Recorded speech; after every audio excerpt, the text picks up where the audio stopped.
ద్రోణి ఉపరితల ఆవర్తనాల ప్రభావంతో దక్షిణాది రాష్ట్రాల్లో మే తొలి వారంలో తేలికపాటి నుంచి ఓ మోస్తారు వర్షాలు కురుస్తాయని వాతావరణ శాఖ అంచనా వేసింది.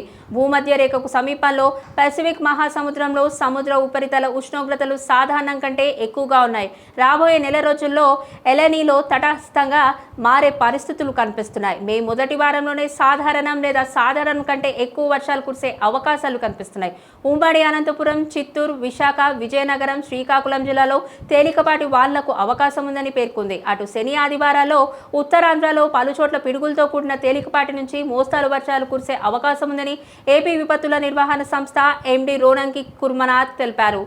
వచ్చే నెల రోజుల్లో ఎల్నీలో తటస్థంగా మారే పరిస్థితులు కనిపిస్తున్నాయని చెప్తున్నారు. మే మొదటి వారంలోనే సాధారణం లేదా సాధారణం కంటే ఎక్కువ వానలు పడే అవకాశాలు కనిపిస్తున్నాయంటున్నారు. ఏపీలోని ఉమ్మడి శ్రీకాకుళం, విజయనగరం, విశాఖపట్నం, అనంతపురం, చిత్తూరు జిల్లాలో తేలికపాటి వానలకు అవకాశం ఉందని అధికారులు అంచనా వేస్తున్నారు.